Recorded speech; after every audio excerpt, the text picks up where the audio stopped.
The title of the story is The Whisperer in Darkness. The author is H.P. Lovecraft, and this is The Graveyard Shift. Bear in mind closely that I did not see any actual visual horror at the end. To say that a mental shock was the cause of what I inferred, the last straw which sent me racing out of the lonely Akeley farmhouse and through the wild domed hills of Vermont in a commandeered motor the at introduction, night, just the one line. is to ignore the first effects of my final experience. Foul ball, Mayo hygiene spray. You know, sometimes below the waterline you could reek. That's why I need new foul ball. Something good for a thing. I love that damn. This is fabulous. I couldn't believe it. Tommy, this can's too cold.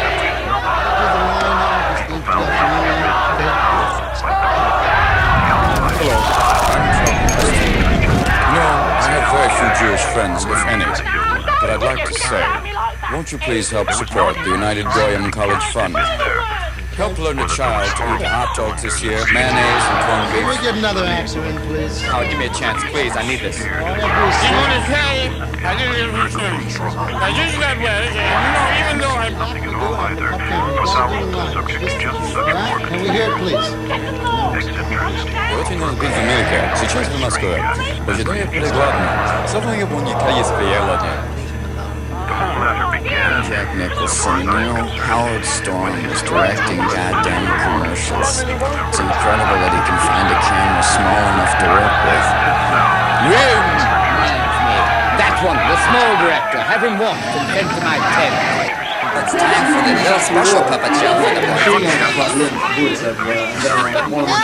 Can we please have the line, Mr. Witness? I'm just happy to be working. Thank you. Stories of things found floating in some of the swollen rivers.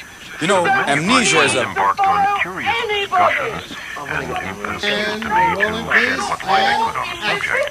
5, I felt 7, and 2, and 3, and kick. seriously And... what I could Would do. you mind just reading the line, Oh, please? this isn't the Dan. Oh, I'm sorry, this isn't Dan's favorite. Forgive me. Okay. Like Barbara Streisand says, Sing anything.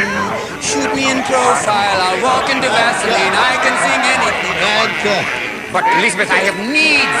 Needs, Elizabeth. Turn around and face the camera, please. Thank you. Oh, yes. Thank you. Miller, a light beer. A beer for now.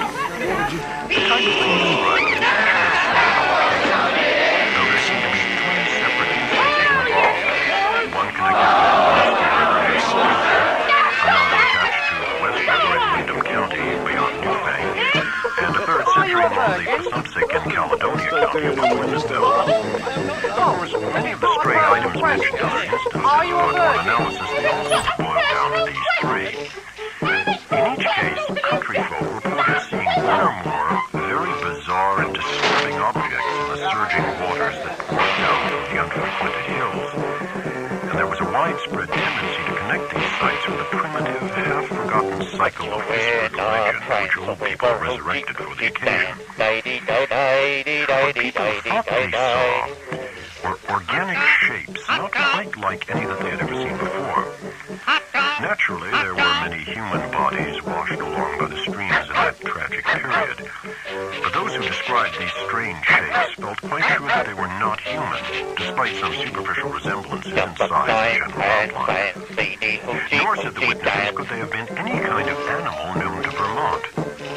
They were pinkish things about 5 feet long, with crustaceous bodies bearing vast pairs of dorsal fins or membranous wings, and several sets of articulated limbs, and with a sort of convoluted ellipsoid covered with multitudes of very short antennae where a head would ordinarily be.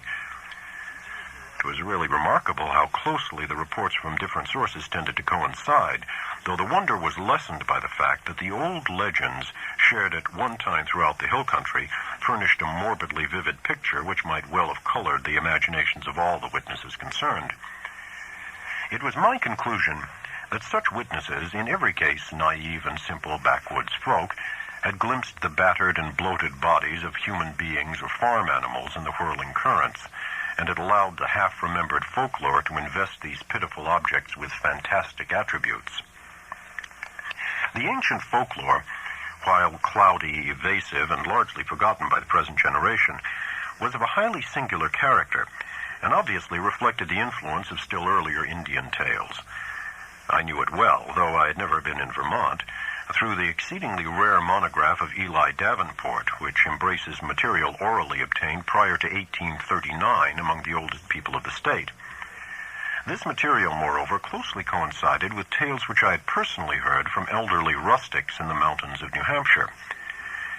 Briefly summarized, it hinted at a hidden race of monstrous beings which lurked somewhere among the remoter hills, in the deep woods of the highest peaks and the dark valleys where streams trickled from unknown sources. These beings were seldom glimpsed, but evidences of their presence were reported by those who had ventured further than usual up the slopes of certain mountains or into certain deep